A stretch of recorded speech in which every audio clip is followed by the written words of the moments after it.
The Blessed One was also residing among an immeasurable saṅgha of bodhisattvas. From a Dharma cloud of great benevolence and vast compassion, these bodhisattvas sent forth the lightning of special insight, knowledge, and liberation, and rained down showers of divine nectar through which they satisfied all beings. With a disposition that encompasses everyone, like the earth, they felt affection for all sentient beings and lacked hostility. They increased the crops of diverse factors of awakening by sending out rays of insight brighter than the sun. They revealed the attainment of the light of the path that clears away the darkness of ignorance.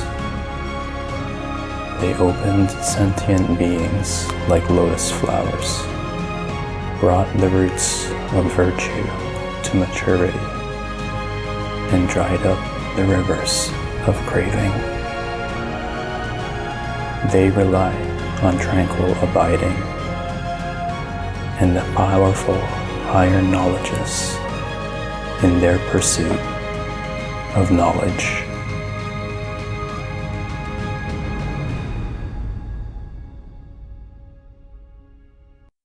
A story that is familiar by now for most people is that great success is preceded by much effort.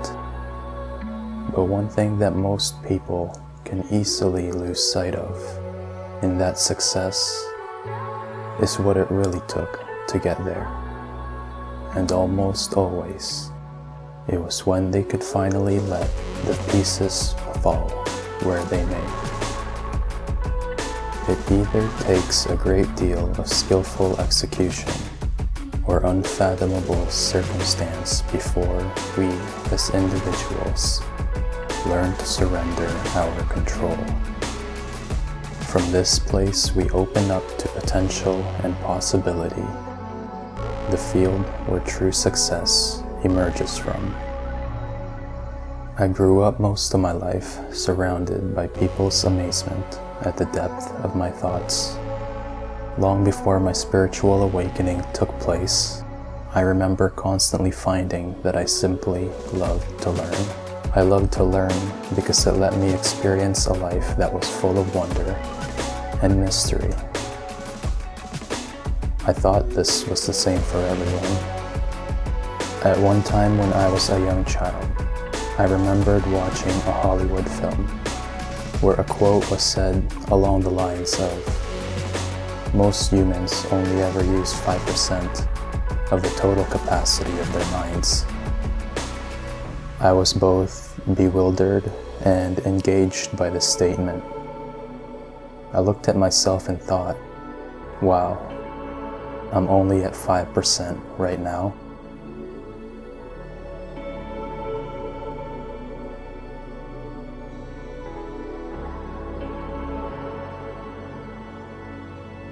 Growing up in a culture where results could give me access to student grants, I was nurtured to be someone who aced all forms of examination. All I ever wanted to do during this time was play. So it was obvious to me how my classmates did not like that I would sleep in class, played pranks, yet always stood amongst the top 3. They didn't know, though, that behind the scenes, I was kneeling on raw rice on a cold cement floor, while I held a stack of hardcover textbooks on my outstretched arms for lengths of time while memorizing knowledge. I grew up in a rigid environment where tradition and discipline were held highly. This environment shaped me to see what my mind was capable of. For a long time, I was proud of the discipline I gained and saw how it would bring to me things that I thought I desired.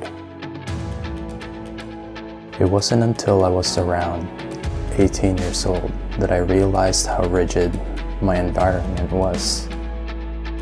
Around this time, I had met a person who would become my honored teacher, and she would guide me over the next decade and more in the studies of energy healing and how to find the characteristics within me to be what I considered to be a good person. I often came to her with long-winded stories of my struggles and frustrations. Sometimes, she would respond with in-depth answers. Most of the time, she would leave me with only a few words.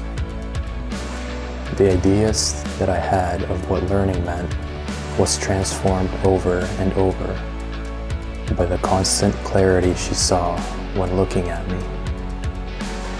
I could not hide anything from her, for both good and bad. This always astounded me, as I felt like I was an ant. Most of my lessons with her were hardly about new things. Aside from a set of foundational discourse, she left me to practice to explore it as I would and only encouraged me as I needed. I recall trying to be clever and think of things that I would share with her, just to try to get more knowledge, but her guidance never strayed. Growing up with my honored teacher felt like a wind behind my back and a beacon ahead of me that never pushed me to move forward, but never dimmed to let me find the way.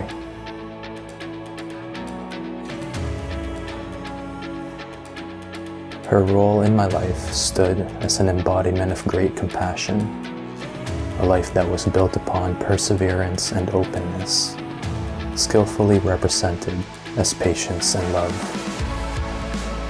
One of the greatest lessons about the mystery of the universe that she taught me was about letting go of ideas. There are specific techniques in order to master energy, and one of these is the understanding of how energy receives an order and how it changes to express this form. She taught me that all things that we think about, all thoughts that we give energy to, will return one way or another. How precise this thought becomes manifested is a result of the clarity of our vision. How swiftly this thought becomes manifested is a result of the purity and concentration of our intent. But our minds are governed by our own limited experiences, and total consciousness is much more intelligent than our minds could fully perceive. So that no matter how clear a vision is, or how strong the intent is, the desire itself to manifest must be completely released, so that the universe can receive the signal to resonate the appropriate resources, which brings form into manifestation. All thoughts affect the shape and form of our reality. To overthink things limits the scope of how something can arrive in our life.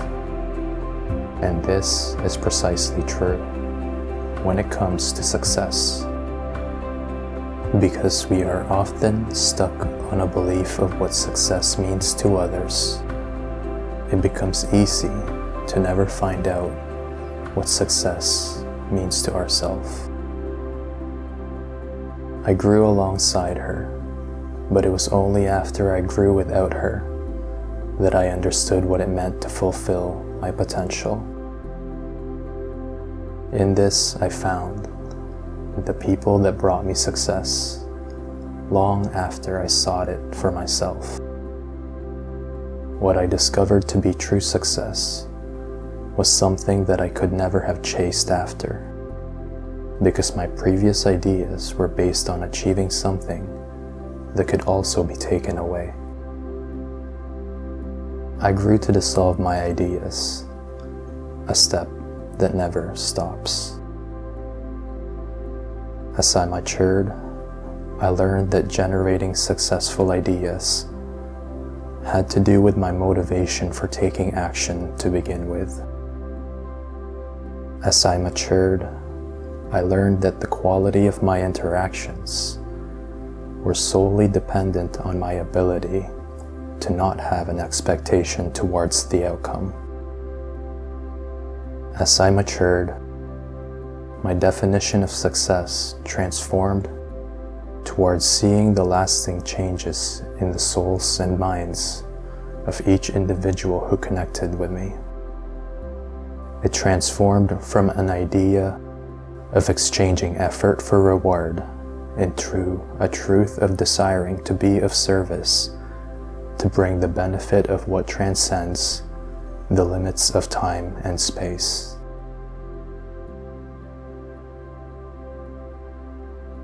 As I peered into this path that seemed to take no shape until I took the step into the mystery of choosing to let go, I arrived at the unfathomable.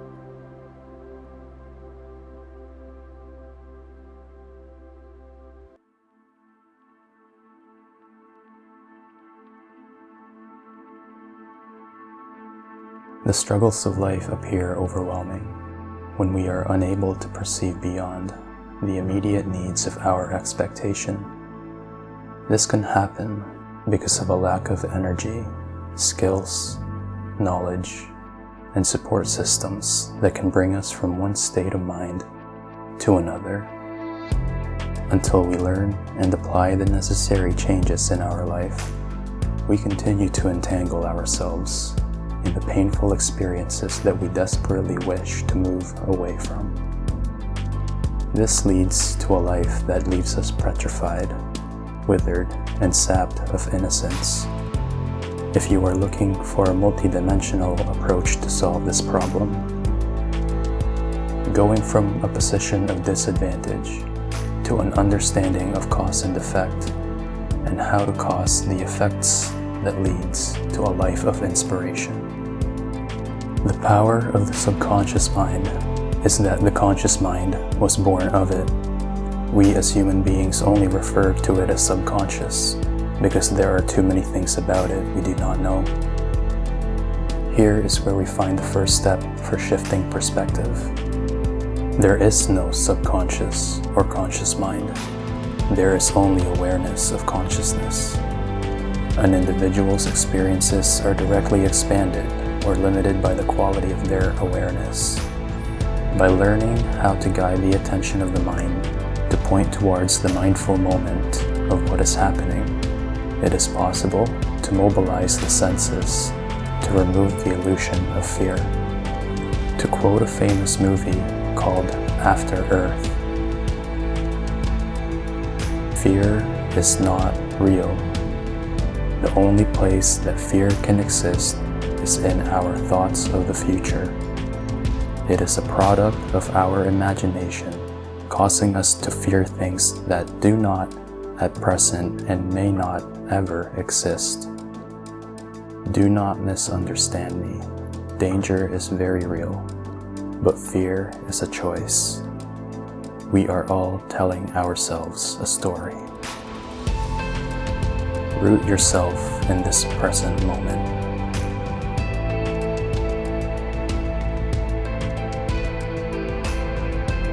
What do you feel?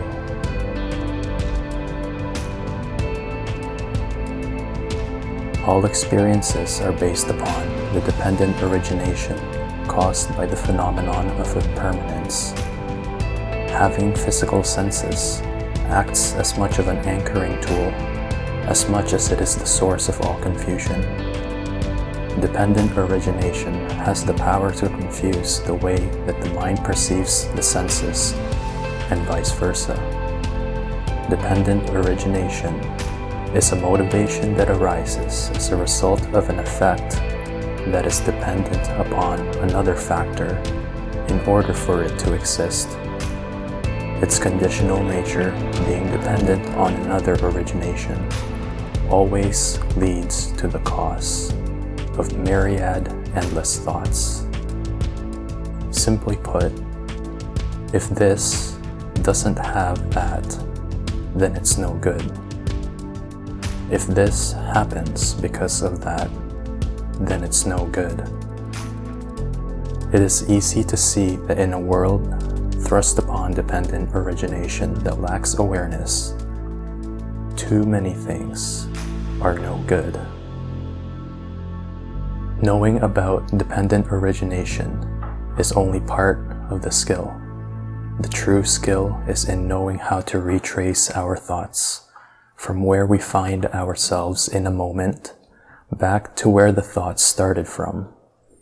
Knowing the origin allows us to redefine the motivation, thus gaining new perspective. If it is possible for us to resolve or renew our perspective by doing this, why is it that it can continue to repeat itself as patterns of entanglement? Why is it that even though we do so much work on ourselves, we still find our spirit to be vulnerable to the confusing effects of elusive thoughts? Is it even possible to be completely free from all of this? The answer is yes, it is possible to be free of this. And the reason why we return to such difficult situations can be defined as the 4 obscurations.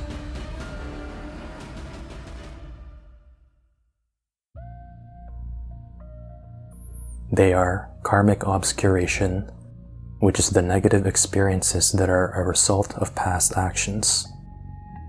Emotional obscuration, which is a negative action that arises from afflicted emotions that form because of attachment and desire. Mental obscuration, which is the negative experiences that are formed from incomplete knowledge or misuse of knowledge for self-serving motivations. And lastly, habitual obscurations, which are the negative experiences that arise from actions that are taken based on a lack of intentional awareness.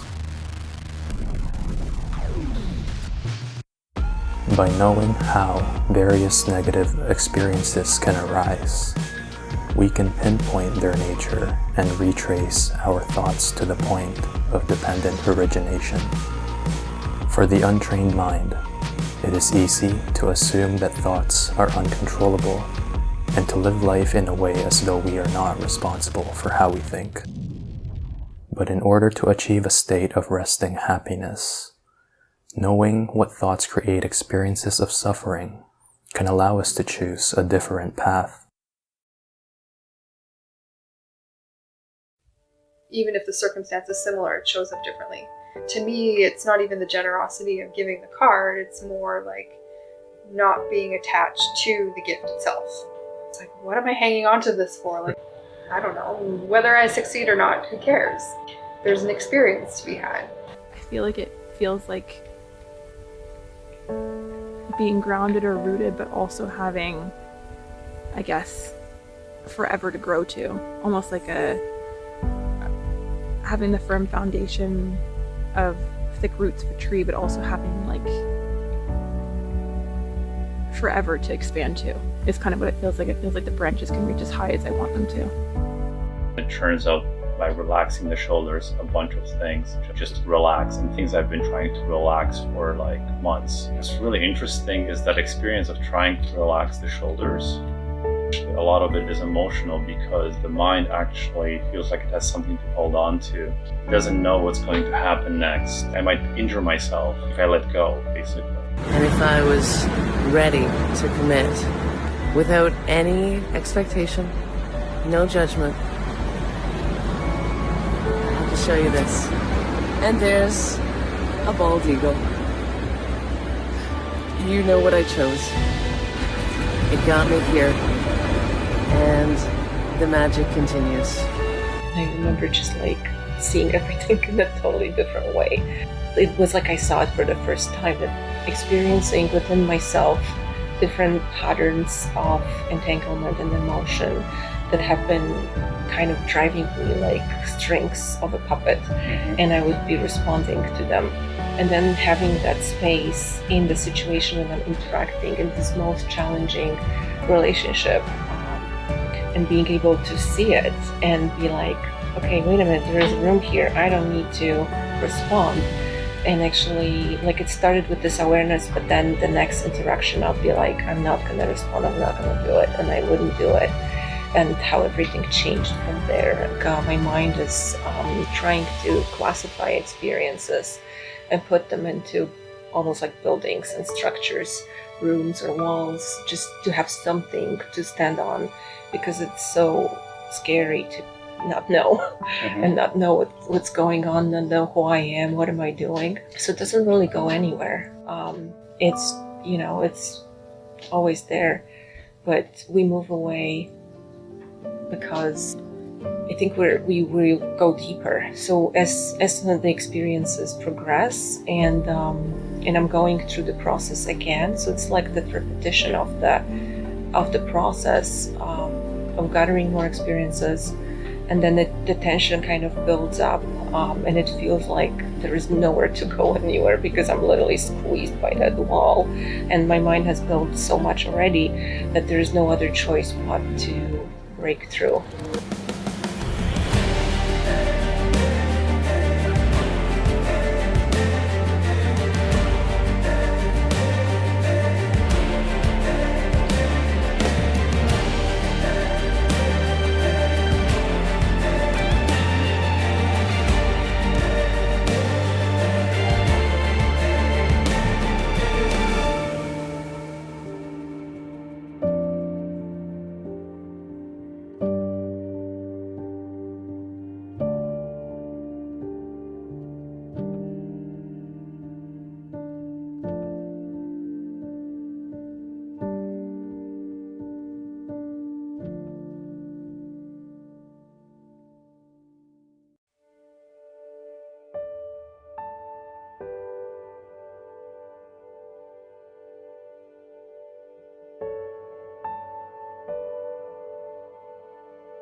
I reached the end of a road that I thought would never come. Words of truth that guided me showed me just how far I fell short of their embodiment. The hardships of my path I walked towards true compassion showed me only the meaninglessness of my contrite efforts. Though empty in nature, my afflictive emotions appeared and weighed on me like the world was siphoning my soul. Though empty in nature, the distorted appearances of my sacrifices consumed the very spirit that I strived to cultivate. And this was everything I needed to leap beyond my faith so that I could find myself on the path towards great compassion. The vast difference between true compassion and great compassion was that one was inexhaustible, and at that time I was exhausted. I was exhausted from upholding virtue. I was exhausted from generating merit. Each step I took seemed to bring me closer. I was exhausted as I desperately protected my mind from being annihilated by rage.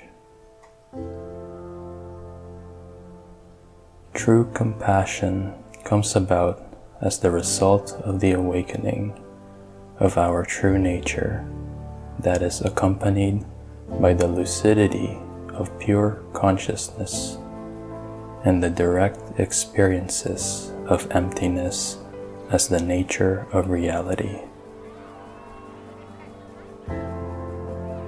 My journey had already shown me the spirit of masters who exhibited great compassion, the inexhaustible joy and benefit that their life generated, applied from the nature of the ultimate reality.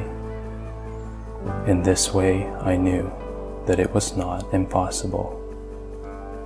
It was because of this difference between the two that I could move beyond exhaustion, because I saw something so clear.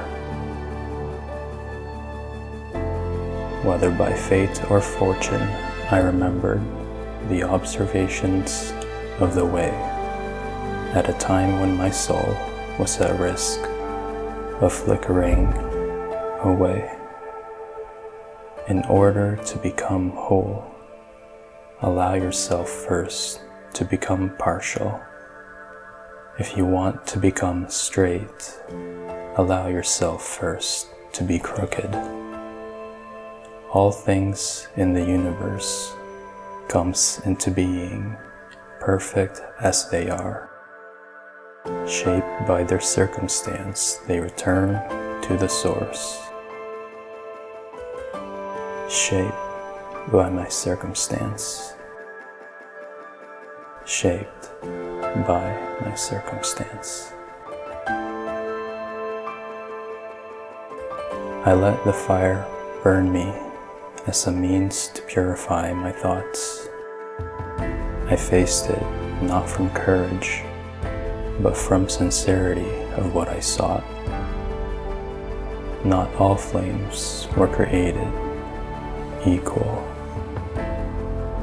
A truth that was revealed to me. On the other side of my rage, exhausted but not confused, I arrived into serenity.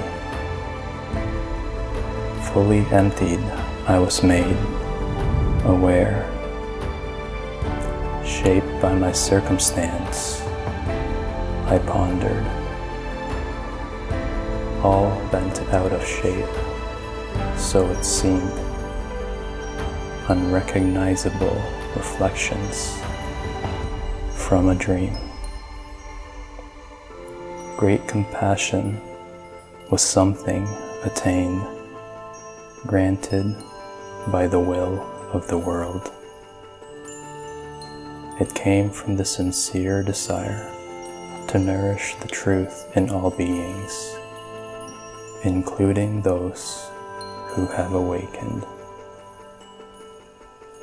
By knowing how difficult the road can be through the path to true freedom, it came from the determination to rely on tranquil abiding and the higher powers which govern the way.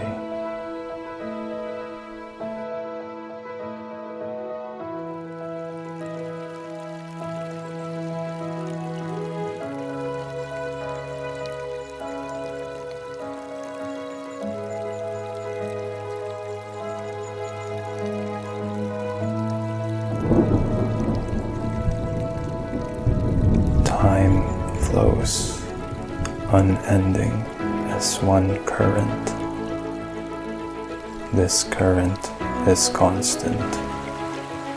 All of creation is swept into this stream, yet consciousness just peers into this dream.